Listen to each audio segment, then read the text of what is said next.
everyone. I'd like to first of all thank the board for the Kokoda Track Memorial Walkway board for reinitiating the talk series. So this is the first that we're running this year. We've got another two, and we hope obviously next year to have schedule a few more. Our first talk here is from Dr. Jan McLeod. First of all, I'd like to acknowledge the traditional owners, especially the Wongal clan of the Eora Nation, whose land that we're meeting on today, and acknowledge their elders past, present and emerging. So, Dr. Jan McLeod lives in Lake Macquarie, so she's travelled a bit here today with her husband Greg. And holds a PhD in history from the University of Newcastle, where she was employed as in academic teaching, research and professional positions across many faculties for many years. She's worked as a secondary teacher, adult and community educator and a student nurse. And in 2021, Jan retired to pursue her own research and writing, which is something that many of us, myself, would like to do as well. So her interest focuses on the Australian military medicine during the Second World War. She's presented widely at academic conferences, symposiums and community events, and twice served as an invited judge for the Australian Army's CBWB Prize for Military History. Her first book, Shadows on the Track, Australia's Medical War in Part 42-43, was published in 2019 as part of the Australian Army History Collection. In 2020, she was awarded an Australian Army History Research Grant to assist with the writing of Mopping Up Casualties, Caring for Australian Soldiers in the Southwest Pacific Area 43 to 45, which she assures me is coming along any minute. However, her most recent publication, All the Broken Soldiers, Private Kennedy's War, was only released last year in November 2022. And the book and her talk today, which she'll get into in a minute, is based on the wartime diary of one of her great uncles, Nick, who served with the 2nd Field Ambulance during the Middle East and the Southwest Pacific campaign. So it's my pleasure to introduce Jan McLeod. Thanks very much, John. John tells me I'm his warm-up act. It's his next talk, so I have to keep the momentum going for a few months after this. So thanks for coming along on this brisk morning. It's nice to see you. So feel free to interject, ask questions, have a chat. We can do it as formal or as informal as you like. With a small group, it's always easy if you want to ask. I'll try and answer or make a comment, that's fine. So yeah, welcome to today. And this is my Uncle Nick here. One of his attempts to grow a moustache here. So I've always loved that photo. I got a copy of that and stuck it on my filing cabinet because it always inspired me. I'd love to know more of the stories in the Middle East, this one obviously, and the lady behind him. So the title for today's talk was Stout-hearted Men, and that came from an address to the nation that was given by General Sir Thomas Blamey in January 43, after the Kokoda campaign had ended, towards the end of January when it was just finishing. That address was broadcast into the living rooms of thousands of Australians just as the final assault on the Japanese troops at Sanananda on the northeast coast of Papua was underway. And the resultant Allied victory finally brought the relentless campaign to a close. So figuring out how to structure this talk was always a bit of a challenge, and I fiddled around with things a bit. So I thought what I'd do is, before we look at the medical campaign in some detail, I'll just introduce you to my great uncles, Private Lawrence Nicholas Kennedy, who the family knew as Nick, and his brother Private William Claude Kennedy, known as Bill. And also to the field ambulance in which they served, and then we'll do a little side trip off to the Middle East after that. So this is Bill, that's Nick, with his furrowed brow. When he puts that slouch hat on, he's got the wrinkles there. So two brothers, a couple of years apart, and they headed off on Wednesday the 27th of May 1940 By train from Wyong on the Central Coast to the Engineers Drill Hall in Moore Park Road, Paddington, to enlist in the AIF. So Nick was a single man of 24, and his occupation was given as mental nursing. And worryingly perhaps, his address was given as the Mental Hospital Hawkesbury River. So you're probably familiar with the Pete and Milson Island settlements, or the islands there that had, they called them the asylums there. So both Bill and Nick worked on there. A 32-year-old Bill was married, and his occupation was a laundryman. At the same place, he listed it as his address as Pete Island, Hawkesbury River. So they were both assigned as nursing orderlies in Specialist Group 2 of Headquarters Company of the 2nd 4th Field Ambulance, 7th Division AIF. So that was pretty much based on the fact, I mean, Bill was working as a laundryman, but I think because there was a general association with the medical component, they put them into the medical division.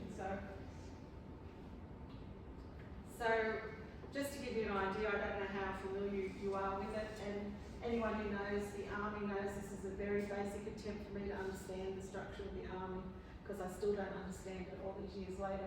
But Service Corps is where we are, and so medical service is one of the largest, or the largest component of that. And then within the medical service, the Medical Corps, and then the Field Ambulance is the biggest component of the Medical Corps. So that's where they fit in the structure. So they're not the fighting, they're not the arms corps, they're in the service corps.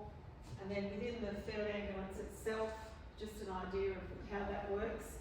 I guess the main things I wanted to point out here is each Field Ambulance supports a brigade, and within the Field Ambulance there's the 3 companies. The HQ company, which is what Nick and Bill were in, is generally responsible for the main dressing station, which is like the bigger hospital-like structure, for lack of a better word. And the others are stretcher bearers or advanced dressing stations, are manned by them. The important things are that the officers were all doctors. You had quartermasters as well. You also had a component of the service corps that were truck drivers and cooks and that weren't involved directly with the medical. And also the important thing for me is the fact that they were unarmed in accordance with the Geneva Convention.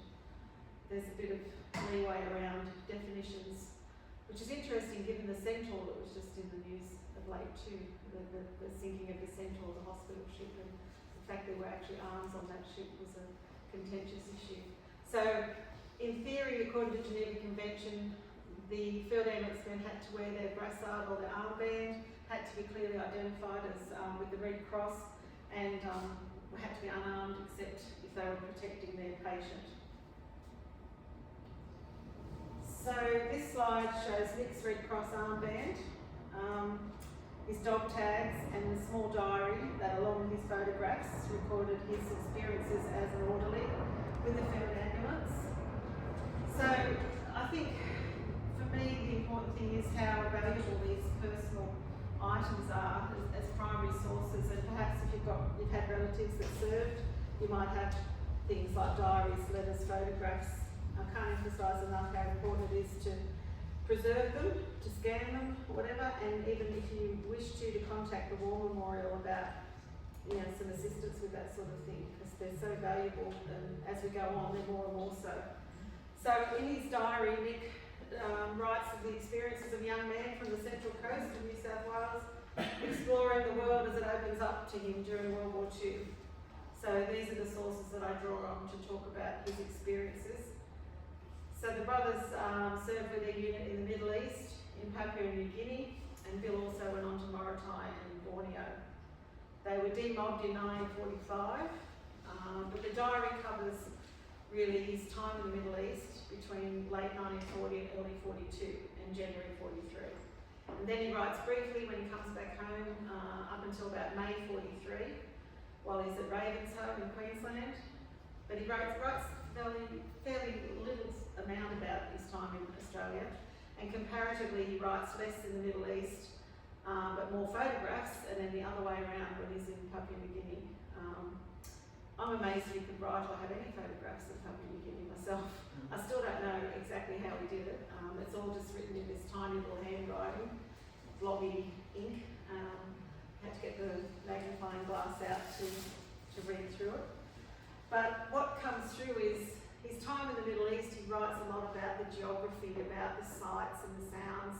He writes about the religious side of it because he's a Catholic and he takes a literal interpretation of the things he's seen. And he's amazed at the splendour of some of the mosques and the churches. But he doesn't give a lot of insight into his feelings. But that changes when he gets to Papua New Guinea. He talks more about how it's affecting him. He sort of opens up a bit as it goes on. So it's quite valuable in that way. So a lot more of the detail is there about the Papua campaign. So I'll just briefly summarise their time before they get there. So this is taking the part of their camping. So in Ingleburn and Bathurst, 1st of May 1940, Regimental Medical Officer Lieutenant Colonel Stanley Lovell was appointed as Commanding Officer of the 2nd 4th Field Ambulance. Joined at Ingleburn Camp by Ian Firth Vickery and Munro Alexander.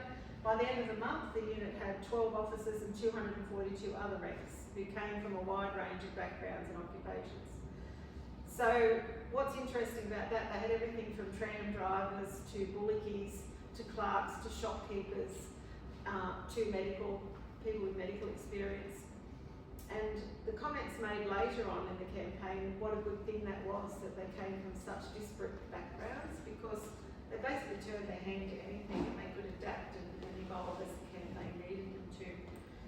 So there was also a nursing sister and 10 female nurses.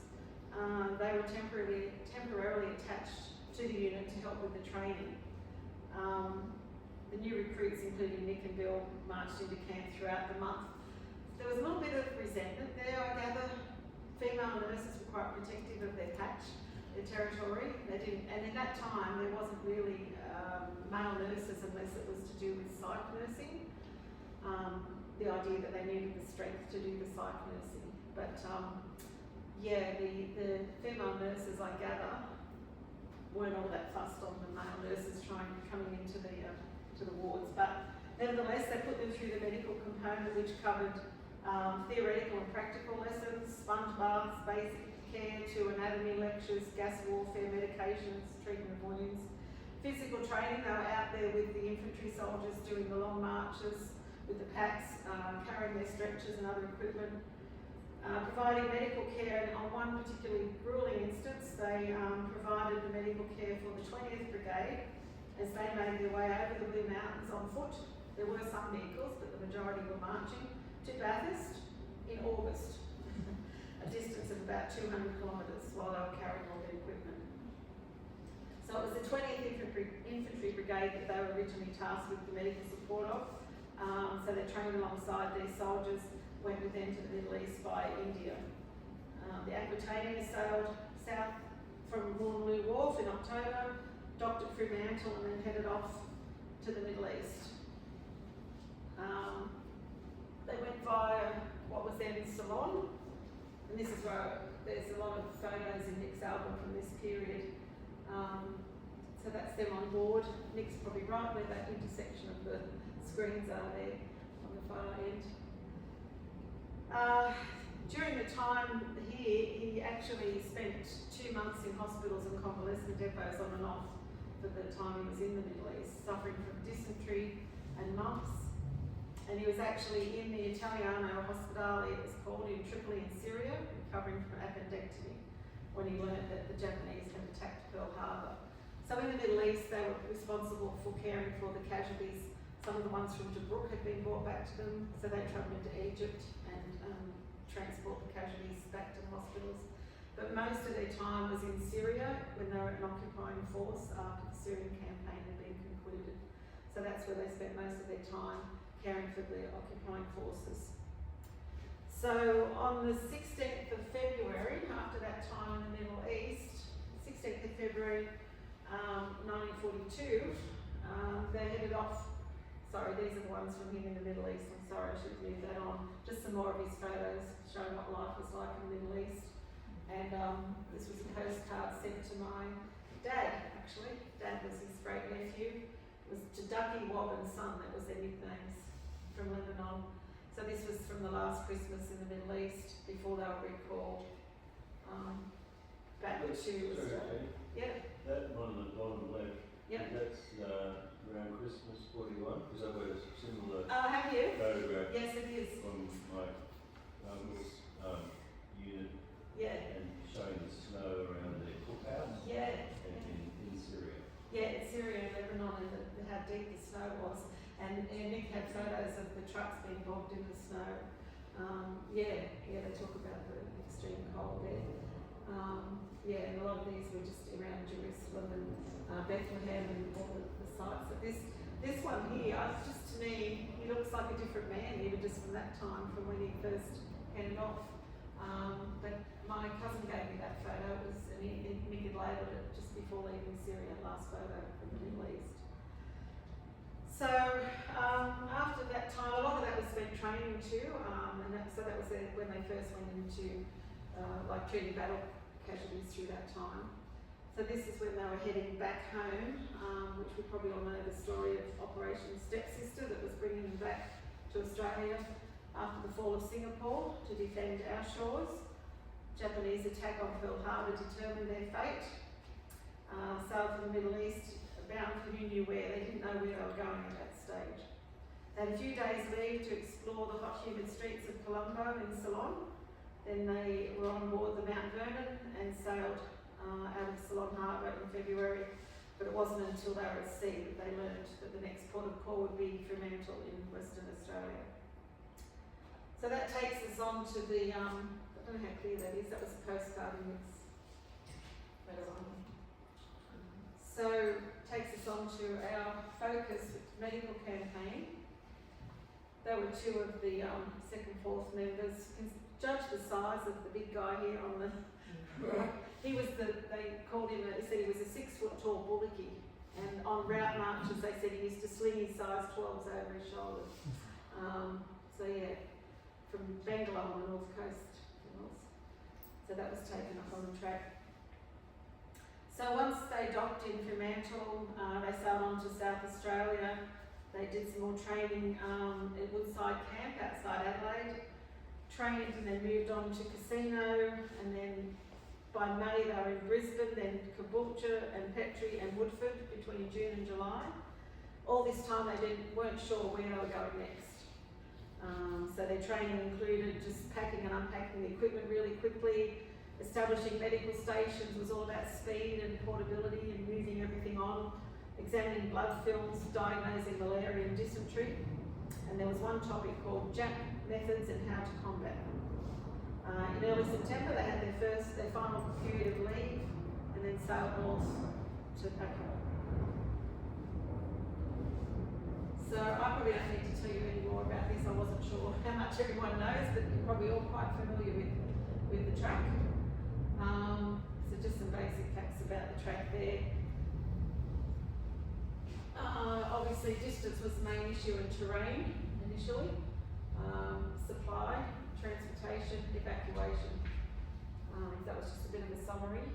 Everyone's okay with how they all unfolded. So geography certainly ensured that this was a very different medical war to that being fought in the Middle East, where there was roads, there was railways, there were airfields, towns, there was basic infrastructure which we didn't have up here. So I've just summarised some of the main challenges. But it was that trinity of supply, treatment and evacuation that really knocked them around and gave them all sorts of challenges in Papua New Guinea. And each of these were influenced each other, influenced by and influenced each other. Leadership and preparation, planning and priority. One of my key arguments is that at no stage was medical a priority. And that makes sense in a war, I guess. But the reality is if you don't look after the men, you don't have the fighting men to go forward. And I guess you can understand it in the early days, but it didn't seem to become a priority even as the campaign moved on. The suffering continued for so long. It was just I don't think you can put it all down to the terrain and the environment. To me, a lot of the problems were predictable, that they'd been warned about, and I think that more could have been done basically. If I just look at the standard casualty treatment and evacuation scheme, so this is how all the posts sort of fitted in. So they're treated on the front line by a regimental medical officer, or often just the guy next to you that tried to put a dressing or whatever on them, and then taken back through progressively more intensive care until hopefully they got back to the Australian General Hospital. But it's important to note that these policies regarding treatment and casualty evacuation were originally formulated in the late 19th century Britain and were intended for a relatively static force, where basic infrastructure was needed or existed, and where the standard system might be difficult, but it was nevertheless possible. But key to this was mobility, and the effectiveness of the medical stations was determined to a large extent by their ability to keep moving forward pretty swiftly. So the term chain evacuation really relied heavily on good evacuation means. Swift and reliable means of supplying evacuation was key to an efficient medical service. Yet throughout the Papillon campaign, reliance was placed almost entirely on aerial supply and evacuation, which was a system that was ad hoc, unreliable, and in the case of casualty evacuation, virtually non-existent for most of the campaign. So the use of the indigenous Papillon people as carriers was born of necessity and was not the original aim of this human supply chain. They were originally intended as a means of transporting the casualties, supplies towards the front in place of vehicles and animals. And basically the so-called fuzzy wuzzy angels were backloaded with casualties because there was not much other means except for the soldiers themselves to take them back. So all of those issues impacted the field ambulance's ability to effectively treat the soldiers, and they had to adapt.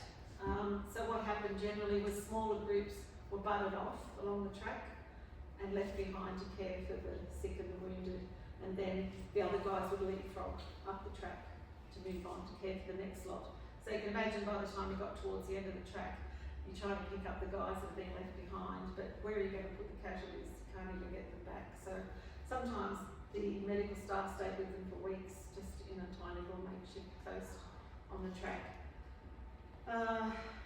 So yeah, the ways that we were trying to do the surgical treatment, this was pretty much what the policy was in an ideal world.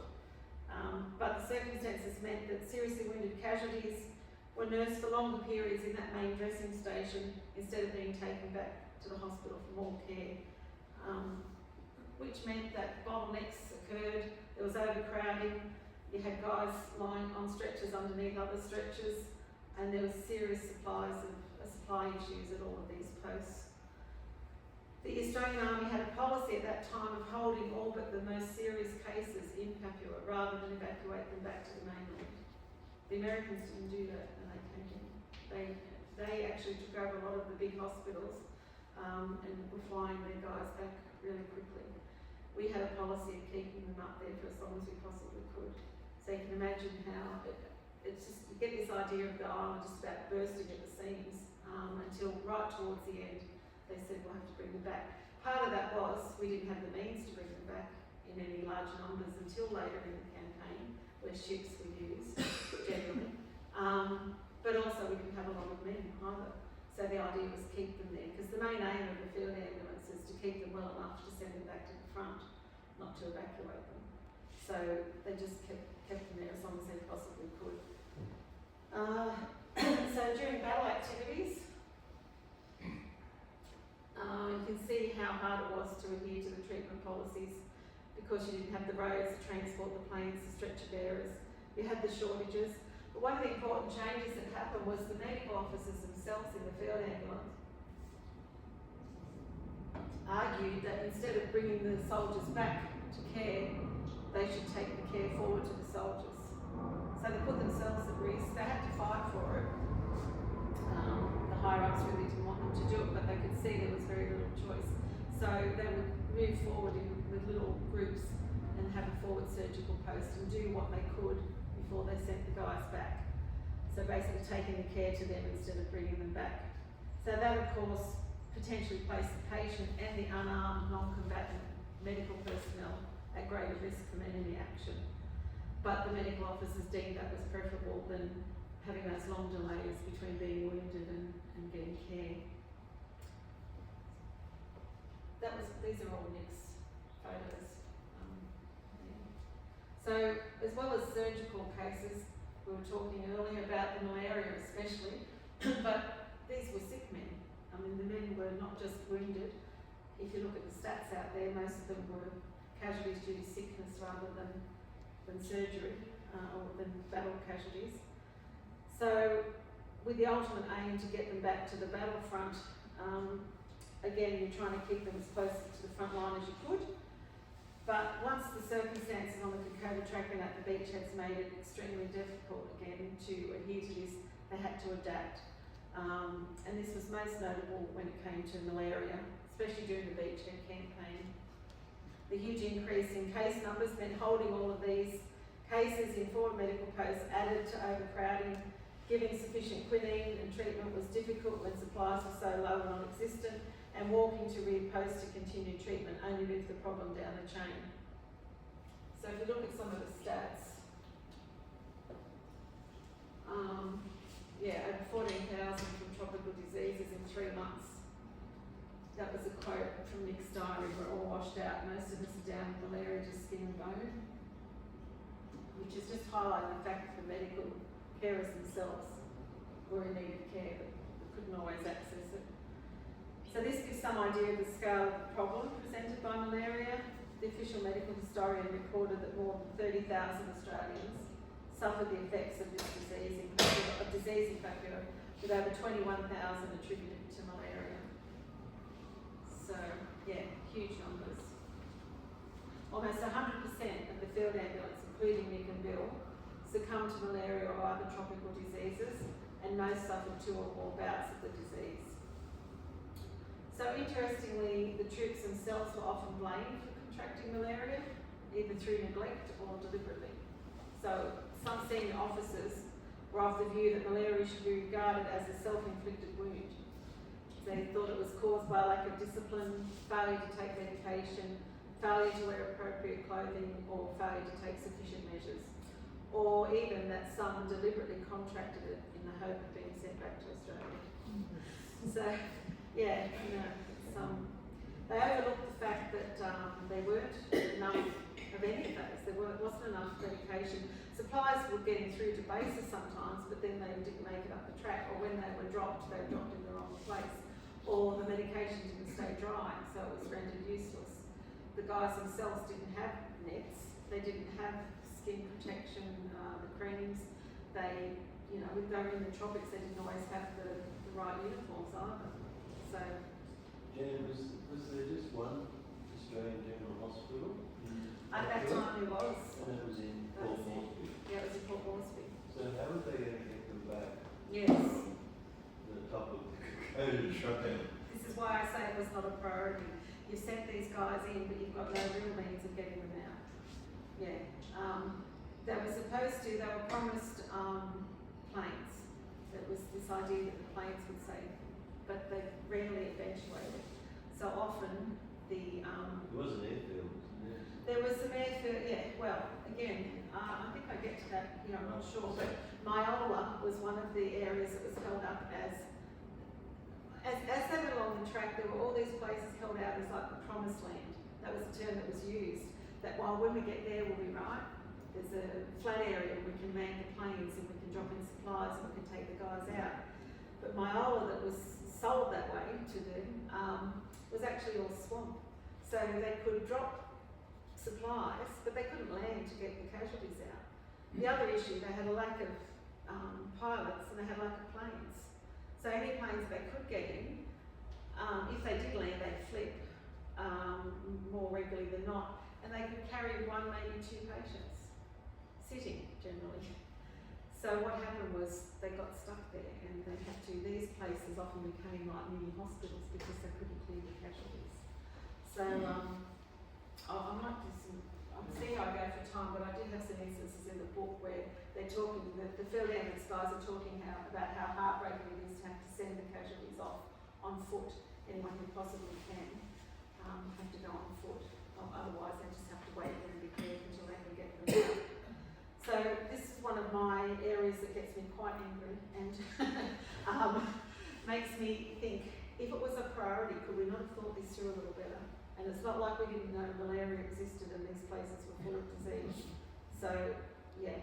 So as well as blaming them, we had ongoing problems with supply, coupled with the practicalities of just administering effective doses of the medication when they're fighting in these places, the lack of preventative medicines. But yet in Blamey's Stout-hearted men speech that he makes, he says in that speech, the men fighting day by day cannot protect themselves adequately from such insidious enemies. But I'd argue it shouldn't be their job to protect themselves so much. You know, they're part of your medical corps in your army. What's your role here? They can do so much, but you know.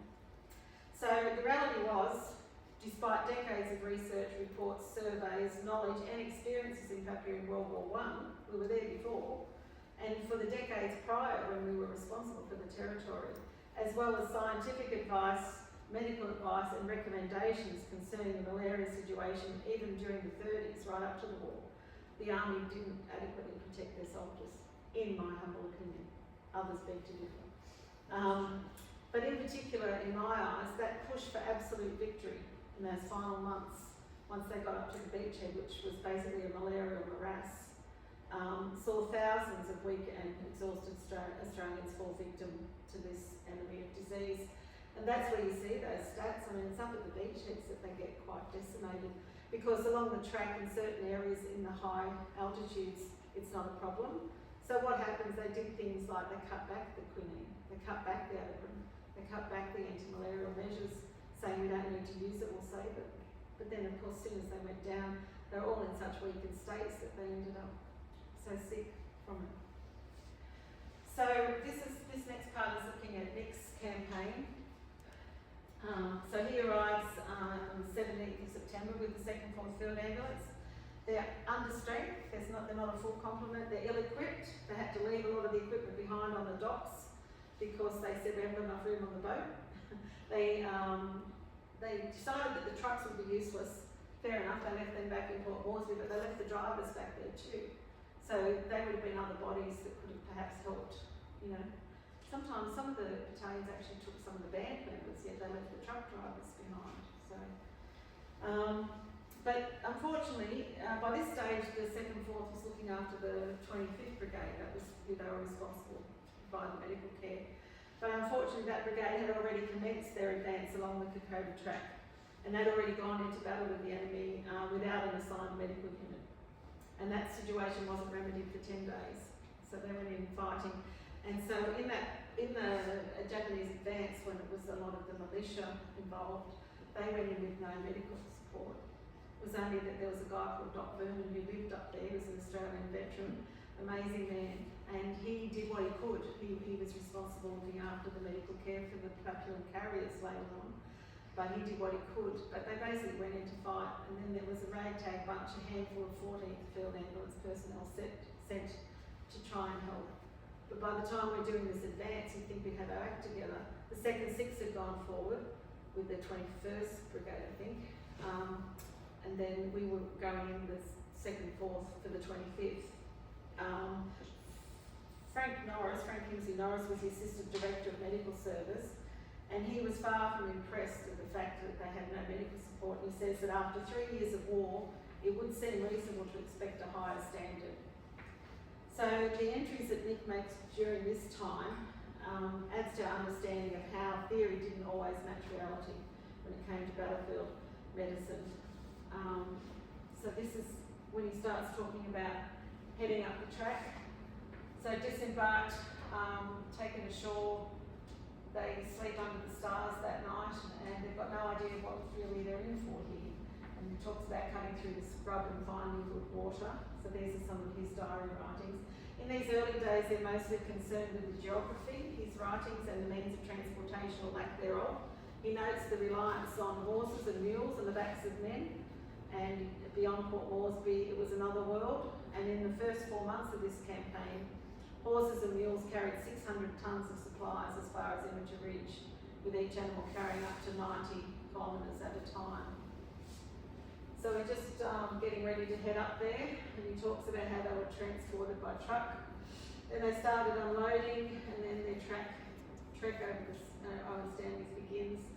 This is where he talks about the mules taking some of the supplies up, and talks about from here on had to be transported by troops and native bearers as the terms that he uses.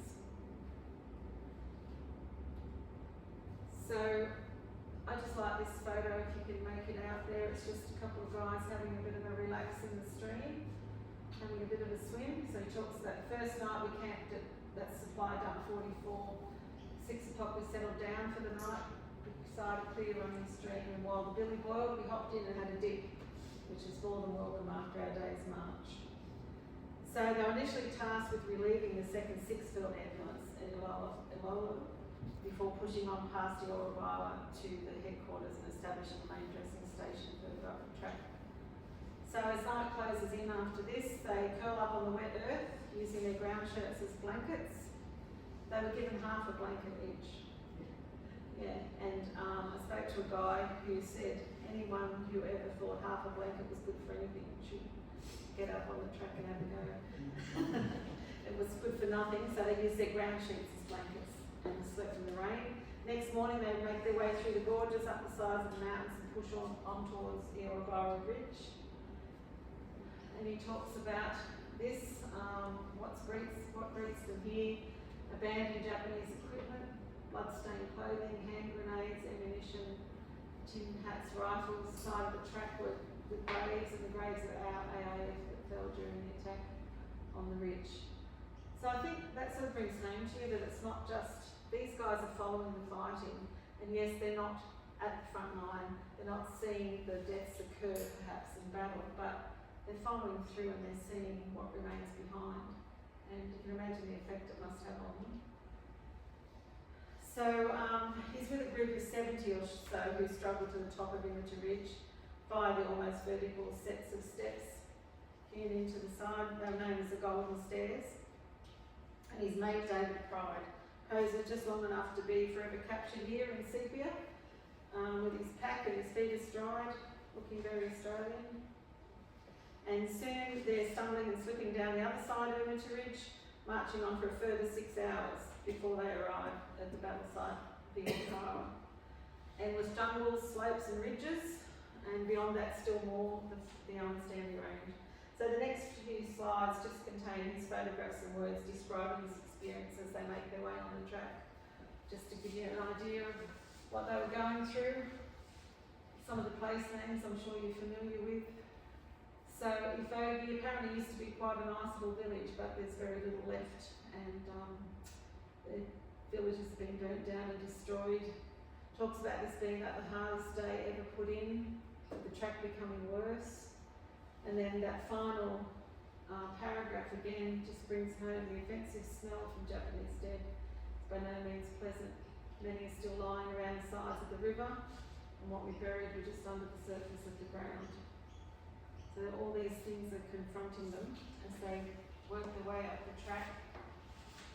Between 14th and 16th of October we're up to now, they're establishing small medical posts along the track through this time, caring for all the sick and wounded that they come across. The most seriously wounded are operated on in little medical posts, and it's the unit's dentist, Captain Watson, who acts as the anaesthetist. So the track is littered all along with the refuse of war, rusting weapons, the rotting rice, excrement, bloated decomposing bodies. Days are long, the track's steep, the jungle dark, and the rain soaking them with their half blankets. Food's already scarce at this stage, and the men are often making do with a cup of tea and what they call jungle porridge, which is made from army biscuits mixed with powdered milk. So their goal is this promised land of Kokoda. So it's anticipated by the time they get there, everything will be right. The medical care will be settled, and they can save people, and they'll have a more easier time of it. Aerial supply is promised to them again. Aerial evacuation is promised at Kokoda. But in the meantime, they have to get to this place of Myola, which I was mentioning earlier, which was another promised land, where, and it's here that they're first really called upon to do the sort of work they were doing in the Middle East, on a larger scale than they've seen so far on the track. And he talks about how much wounded they're collecting here, the surgeons working 18 hours a day. The operating theatre is so basic, it's basically a tent fly. The table's a wooden bench built out of poles. And these are the operations they're doing. They're performing abdominal wounds, mending abdominal wounds, amputations of arms and legs, and severe head injuries. And this is where I was talking about how Nick lets you have a bit more of an insight into what he's feeling, where he talks about them being deserving of the best we can give them. They're more than grateful. Wonders at time how the human body can live being mutilated like some of these poor fellows. Got to try and keep them cheerful. It's a hard job under these conditions. So was Captain Leslie the only surgeon for the he was. There's only one of the mentions there. There were a couple of other guys who would help, and they would at some stage when it was really heavy, they would alternate the operating theatres. I've just forgotten their names now. But also they were working in conjunction with 2nd, 4th with the 2nd, 6th, and so they would they would sort of combine what they could when they could meet up and alternate, have 2 surgeries running. But they also had to do it under blackout conditions pretty much too at night time. So yeah, sometimes if it was really heavy, they had a couple of surgeons operating. So Nick describes, someone else may have been, describes Leslie as small and unassuming, and he works tirelessly. He'd been delayed getting there by the need to amputate a soldier's arm en route to there. Now he had to do these operations with shortages of everything. And as I mentioned, Myola was a flat marshy area on the crest of the Island Stanleys. All the promised supplies would be dropped. Didn't work out that way. They did get more supplies, but it wasn't as they'd hoped. But they had to set up a large dressing station here, and it was going to be used for supply and casualty evacuation until they'd regained the airstrip at Kokoda. But in reality, as I said, it didn't work out that way. So what happened at Myola was the sick and wounded who could possibly manage were sent back on foot over the mountains all the way back to Port Moresby, or they remained marooned at Myola for months. And the guys of the 2nd, 6th under a man called Frederick Channel, who became one of my heroes, became known to his men as Frantic Freddy, and I'm not surprised he was frantic. And he was an angry, angry man, and he was rightly angry. He talks about this being Crimean War mentality, and he's saying, when will this Crimean War mentality end? We've got nothing. And he says, these men have given their best, and it has been a glorious best. But he said, what are we going to do? Let them suffer and die because we have no real means of getting them out. And that was the reality. So we've sent them in, we can't get them out. And the effects of that are that 2nd, 6th was supposed to go forward with the 2nd, 4th for this big offensive that was happening at the beachheads. But the majority of them had to stay back at Myola because they had to care for these. There was hundreds of guys there. They had to care, and 2nd, 4th went through by themselves with little groups of 2nd, 6th personnel following when they could be spared.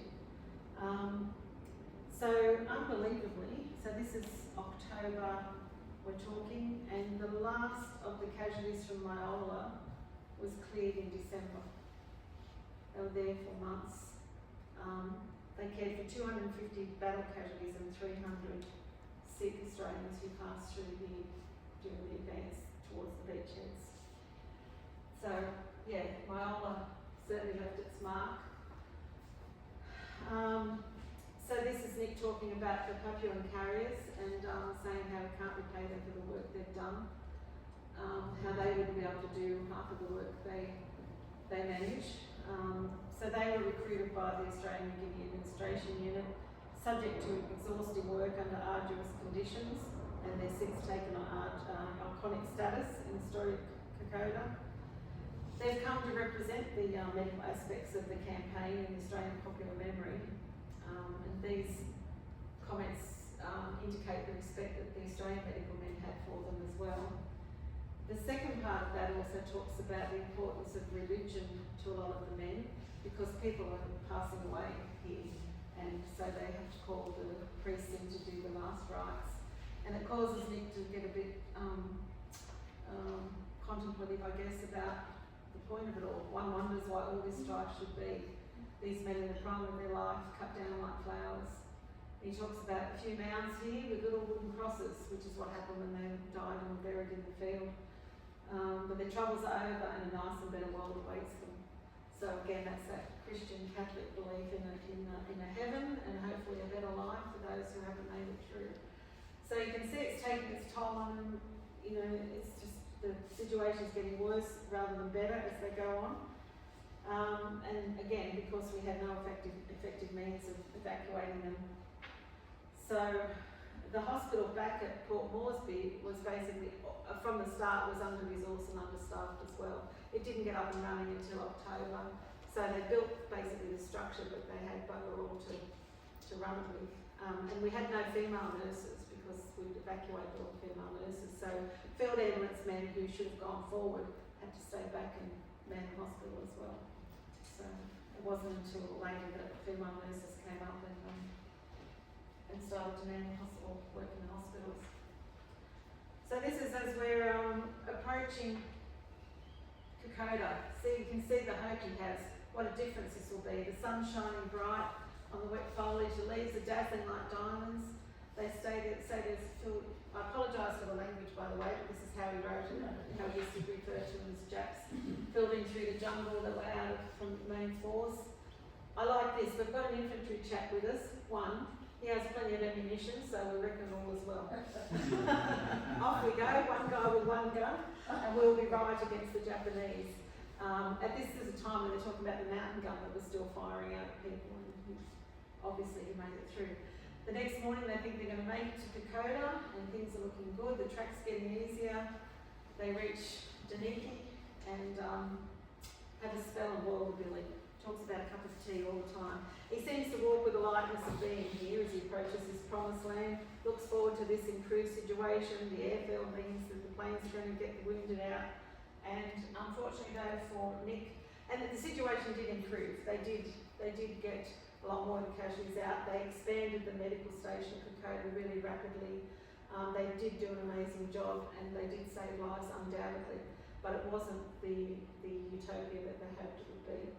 And unfortunately for Nick, it wasn't the end of it all either. I know the photo's not very clear, but there's very few photos like that of the walking wounded at Kokoda in November. So here he is, he actually sets eyes on this promised land and talks about how flat the going is. And it seems like walking through Centennial Park, that's supposed to be Park, in Sydney after the mountain passes. They make it there and then straight away they're doing operations under similar conditions as Myola. Again, amputations and serious operations with many a life saved, which might otherwise have proved fatal, where wounded had to be carried on stretchers for days. So this is the medical post at Kokoda. So it's still pretty basic stuff. But yeah, it wasn't the end of the road. They were off to the beachheads. So Saputo often doesn't appear on some of the maps, so I just thought I'd put those ones up there so you've got an idea of where it is. And I guess this map shows you all the actions pushing forward. Here's Saputo where the main dressing station is set up. So battle casualties are coming forward, but they're also coming back. Normally you don't evacuate casualties forward, but on Kokoda Track they sometimes did because it was too hard to get them back. So they're pretty much in the middle of things here.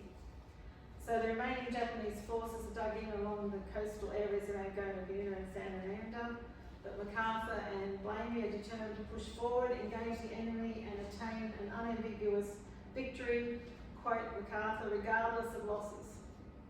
So what does that tell you? Regardless of losses. So by mid-November, the 2nd Force, along with a few of the 2nd 6 personnel who had walked into Kokoda from Myola, prepared to move forward to support the fighting soldiers. The bulk of the 2nd 6 are back at Myola. And so the track from Kokoda took the men through Oivigarari, Wairopi, Sangara Mission and Popondetta before reaching Saputo, which would be their final destination.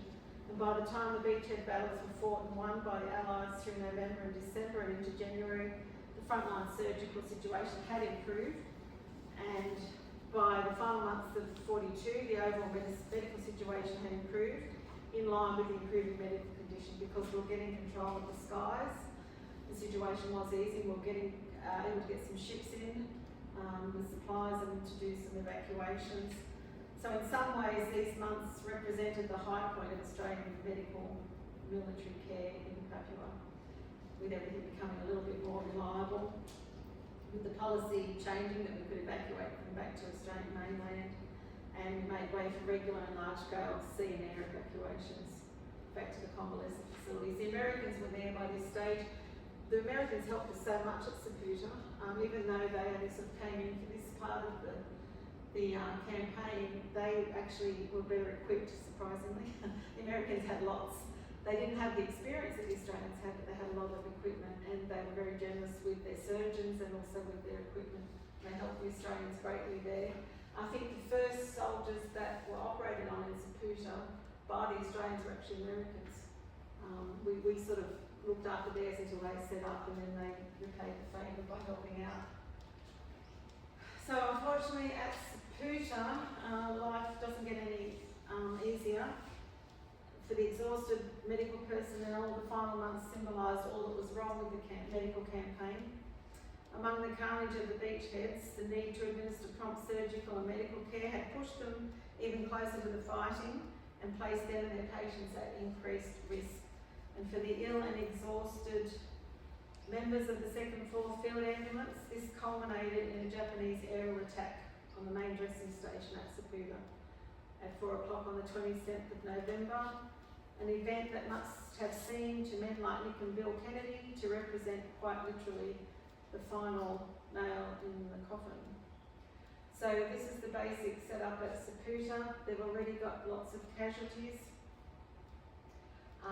They've got nowhere to send them. The field ambulance men themselves are sick with malaria. They've wilted down in numbers, lost 2 or 3 stone over the past weeks. Rations have been short, sometimes none, hoping that something good will turn up. But this is Nick talking about this attack. This 27th of November is a black day. We've come under heavy machine gun fire and aerial bombardment. 36 are killed and 70 wounded. The officer commanding our company is killed, Major Vickery and also Major McDonald. So that's 2 of the doctors that were in charge. There's not much left here. Dead, mangled bodies, blood, guts and blood. It's a day that none of the 2nd Force will forget, and some great boys have paid the supreme sacrifice here. Bill buries most of the dead. It's midnight before the last of the dead is covered in. So I don't know how many people have heard of that. A lot of people have not heard of that. Yeah. Excuse me. Yeah. So this was an attack on a medical station. Yes, it was. Not a battlefield. It was an attack on a medical station. This is where it gets interesting. So it was an attack on a medical station. It was regarded by Australians as a war crime. It was reported in the newspapers as a war crime. The reality was though, 7th Division headquarters was just next door. Now, I'll tell you a little story. My dad, who was an old sailor, who was in Korea, and didn't mince his words, this was his favourite old uncle I was doing all this research about. And I was researching this incident and I was talking to Dad about it. And I said, the headquarters was right next door. He said, that'd be bloody right. And I said, what do you mean? He said, it would have been deliberate. They would have set up there so they got the protection. And I went, do you think? So I went looking, and when I mentioned it to a few guys, at the time I started this, some of the field ambulance men were still alive. And I spoke to Bill Sweeting, who was very well credentialed and used to be a director of the War Memorial actually, and he was in the 2nd Force. And he said, Jan, you'd have to prove that, you'd have to prove that we were there first basically. And I did, because we'd sent it forward, here's me saying I'm fighting, right? The 2nd Force had sent an advance party through to set up and find a spot at Saputo.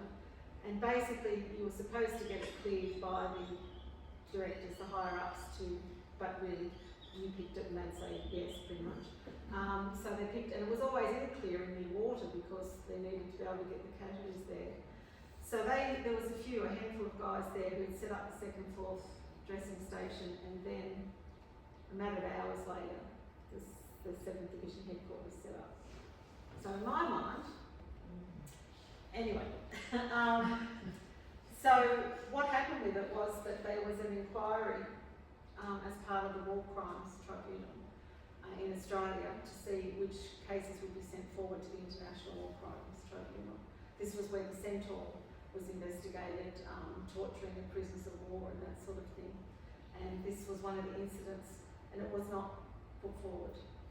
And the reason it wasn't put forward was that Chief Justice Webb couldn't be convinced that the Japanese weren't aware of the proximity of the headquarters.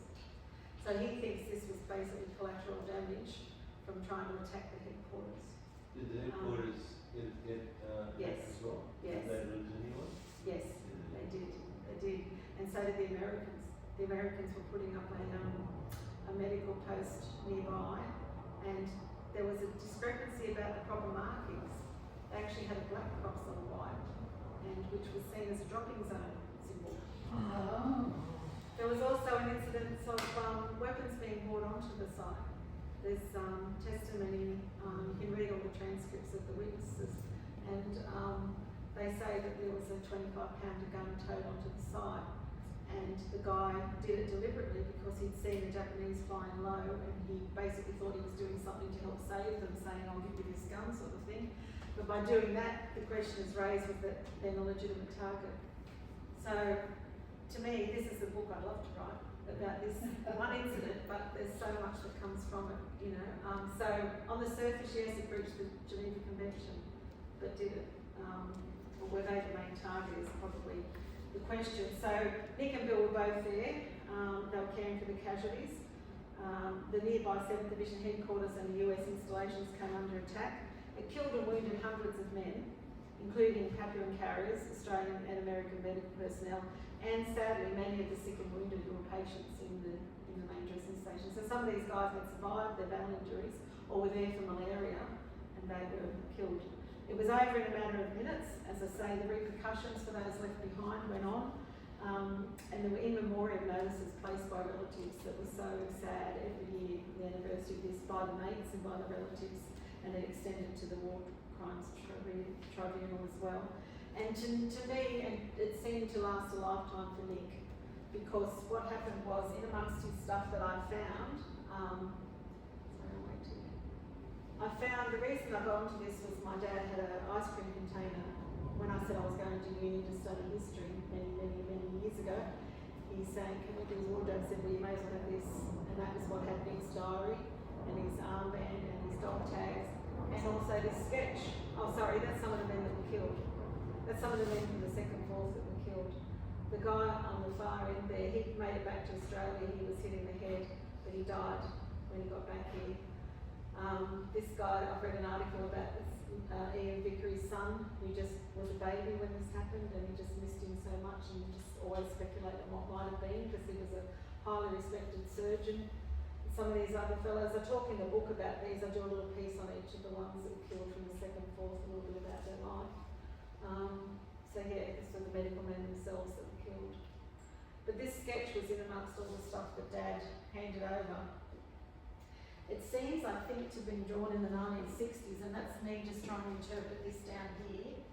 And it was done on like the old school book paper with the little blue lines. So it doesn't look like something that's contemporary with the war, but it's obviously something that's playing on Nick's mind all these years later, and that's his sketch of what happened. And I'm apologising if you don't want to read horrible details, don't read that section. But that actually details terrible injuries that the men sustained.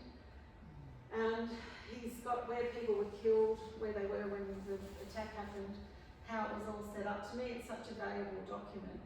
One of the sad things is you see how far the Saputo Cemetery was extended from the original cemetery. It's marked where the people were buried from his unit. And over here, I'm not quite sure what these refer to, whether these are just general graves of AIF soldiers, whether it's related to the attack itself. I've been in touch with the people that go looking for some of the sites, like lost burial sites and everything, but I don't think I heard back. Sometimes they go back up on the track and have a look. But the river's all have changed, a lot of it is now underwater, so I don't know that you'd ever be able to get to the bottom of all that. So this sketch was found amongst it all and shows the death and destruction that resulted from that attack and the location of the graves. So it's almost like this punctuation mark at the end of this long, long trek that this happens. So this is the 27th of November. And so this is him just about ready to come home. So sick with malaria and exhausted after 3 long months in Papua, Nick waits beside the Popondetta airstrip for his own evacuation back to Moresby in late December 42. And as he prepares to board, he notes in a diary kept since the Middle East that we never want to see or hear of this part of New Guinea again. There are lots under wooden crosses not coming back with us this trip. Despite swearing that he'd never step inside a plane, he's more than grateful for this flight that takes him 40 minutes to carry him away from the fighting over the on-standers and the track, where he'd suffered so much, back to a warm meal and a dry tent and the first peaceful sleep in months. So, yeah, it talks about how good it is to get back home, get back to the camp at Dumdabu, gets fresh meat stew, plenty of bread, tastes like a meal from the gods, dry tent to sleep in, a pillow of straw, first night for a long time with an able to lay down and sleep in peace. And this next sentence, that most of them are still sick from malaria, but they don't want to report sick because they might get kept in hospital and not get back. And then he finally sails home, and it's 4 months to the day since they arrived, and 17th of September. And so this is when they're sailing back, is when Blayman's making his speech about the stout-hearted men, talking about how basically it's up to, that they were fighting the insidious enemy of disease. Where the responsibility for that lies, I'm not sure. The next slide always is emotional for me, so yeah, because it shows the men that went to war and then it shows the men that came home. You can still see a little doubt that his 5 years as a medical orderly at war, and especially the months in Papua, changed him from the man he was, influenced the man he became, and determined the man he came home, for better or worse. And the Nick we see in these photographs has the same tilt of the head and the same drop-shouldered stance, despite the 36 years that separates the two images. Instead of the dog tags that he wore proudly around his neck as a 24-year-old medical orderly from Yarrawong sailing for the Middle East in 1940, this 1976 photo shows him in hospital with his service medals pinned across his chest, and he's recently awarded Imperial Service Medal for 30 years of psychiatric nursing, weighing down his collar. And perhaps the most striking feature is that this stout-hearted man is just 60 years old in that photo. I don't like to say, but I'm a little older than that now. Yeah, and this is how I remember Uncle Nick: braces and baggy pants. He used to have the beer belly because, like so many, when he came back, he drank so much. He ended up over here in Concord Hospital with a nervous breakdown. Was treated for quite a while over there. But when he came back from the war, he did pick up his nursing training and finished his qualifications as a psych nurse and went back to Pete Island. That's where he stayed. So almost 80 years since the end of the war. I think it's the personal stories and the personal effects, the mementos, the letters, the diaries, sketches and photographs that continue to resonate with generations that follow. And they're reminders that those like the Kennedy brothers who did extraordinary deeds in extraordinary times were ordinary men and women just like us. That's it. Thank you.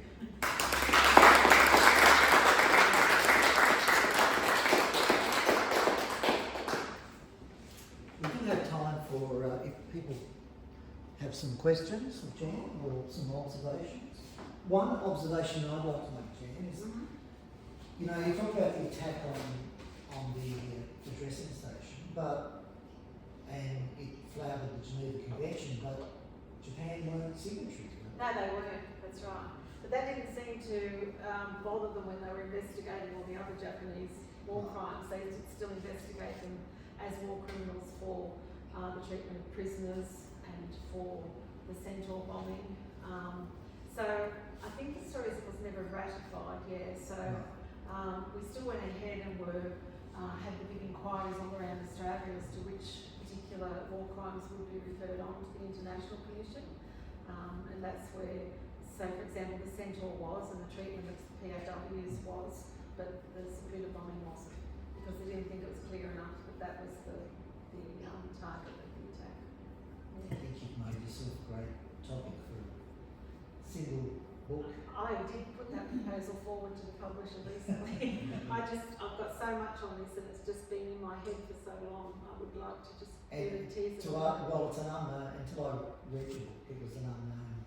Yeah, well, you were familiar, you said. Yes, I did.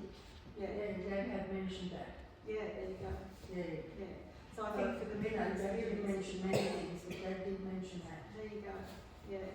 For those who were there, it seems to have stayed in their mind. It must have been horrific, especially with the casualties in the hospital. Yeah. I mean, the men themselves were unarmed, but to be a casualty lying there trying to recover from something and that happens. And so who's responsible? I don't know. Could it be we don't hear about it because there is the concern that the Australian Army's contribution to that attack would come out as well? I mean, you can say it's a dreadful Japanese attack on this first aid person. Yep. But you'd also then have to say, of course, next door we have the army. Yes. And Yes. you don't want that to come out. Yeah. So Well, you it keep didn't come quiet out. about the one to protect yourselves from the other.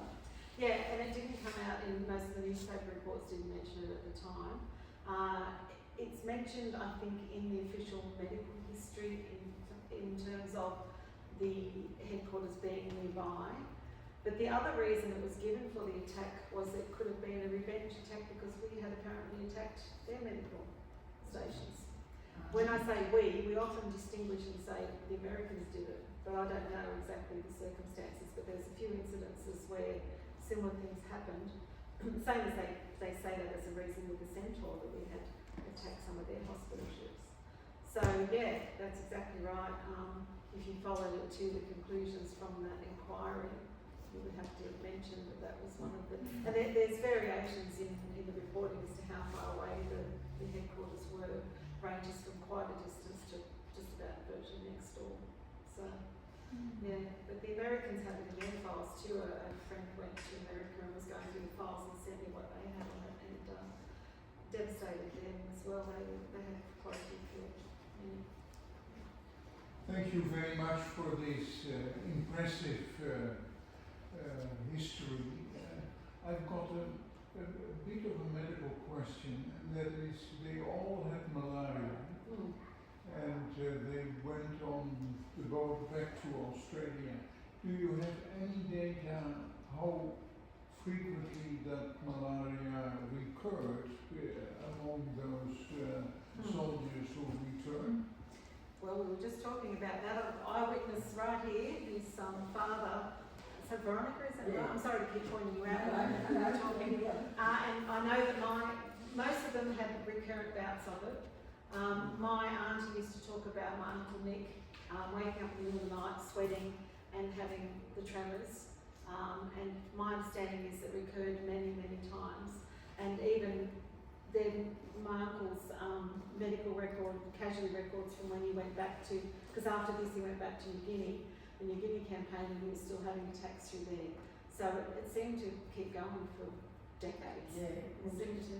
Dad had malaria, scrub typhus, dysentery, and the other one, I can't think the other one. So he had a lot, but the malaria was for years afterwards. Yeah, yeah. And it was frightful. Yeah. My uncle was 3 times. 3 times. 1943, 44. Yeah. Back in hospital. Yeah.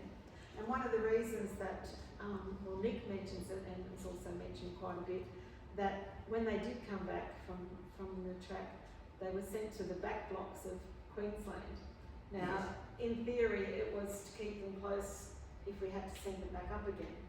But well before this happened, another one of my heroes, Rupert Downs, who was the Director General of Medical Service, had built a series of hospitals like Concord, convalescent, for just that thing, to bring the servicemen back and to treat them well in the hospitals. The Americans brought their guys back and distributed through our hospitals. They took over hospitals like Melbourne Hospital, and they put their own nurses in, they put their own guys, doctors in, and they cared for them.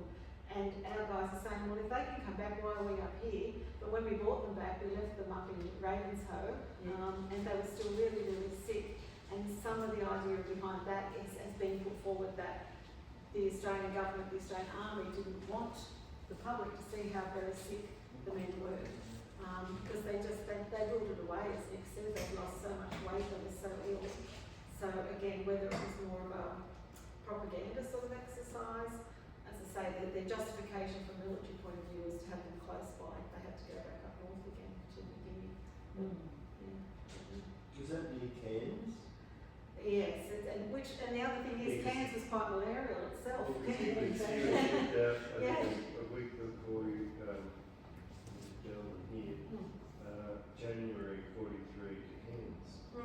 Yeah, well, the argument was it was up on the tablelands up there, and so it was supposed to be free from, but the reality was that there wasn't a risk to the general public if they'd gone anywhere in Australia. So it was a very basic camp they sent them back to, which was still under construction. Yeah, and they were quite ill, and they put them straight back into training as well. And what Nick says, they're marching the guts out of us again. Keep them in the back block seems to be the Army's, motto.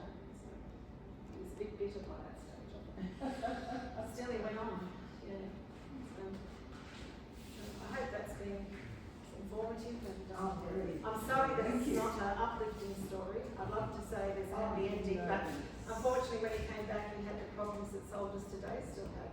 He still suffered the alcohol, the nerves, the relationships. He was a sweet man. I have memories of him as a very sweet, good-humoured man, but knocked him around obviously. So, yeah. Thank you. Well, thank you, Jan. I think everyone here, obviously with a connection with relatives or those that have an interest in Kokoda. I've heard you talk aspects of this before, but there were new aspects here, so we always seem to learn something. And the medical side, I think, with Kokoda is often, it's seen as the background and it's mentioned, but it's probably not as prominent as the battles itself and the campaign, which of course we all know was vicious, terrible,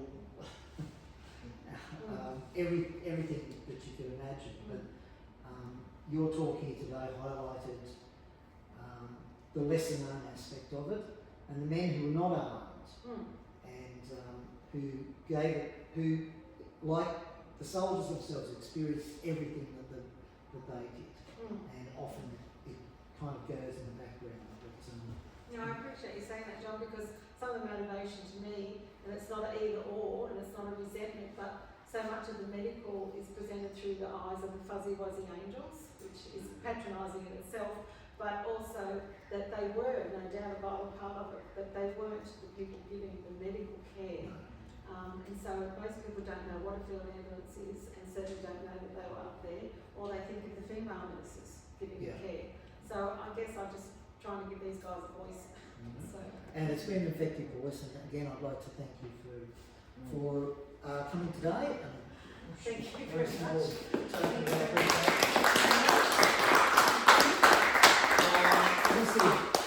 The board has reinitiated the talks. Jan is the first one and has agreed to come back next year with new topics and new research. Maybe a new book. Maybe a new book. She has copies of her books available today. I've got one. Just a couple of things. So we've got the talks the next talk is on the 8th of July. I know that well because I'm doing the talk. It's on the Italian prisoners of war who were in Australia during the Second World War. I warmed them up for you. You did. Like Jan, I've got a few surprises and a few memorable moments. That picture there to me is, it's sad. I know, and I And don't want it's to good, but exploit it's you. I feel I'm always torn. Like some say, oh, every time they look at it, they go, oh, and it breaks my heart. But I think it's what happens. It's Well, that's and what happens. the similarities between any service personnel today, yesterday, whatever is very similar. So anyway, we've got more talks coming up. you talk about the second, fourth, etc. It's a good lead-in.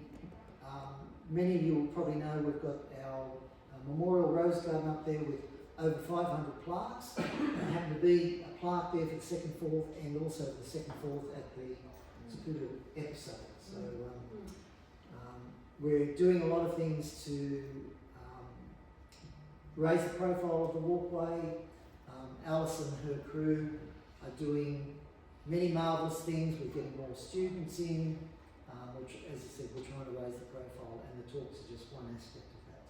But one more thing, we were lucky enough to, Big Sky Publishing, who are Jan's publisher, given us some books, and we've added some more things for a Lucky Door prize. If you'd like to.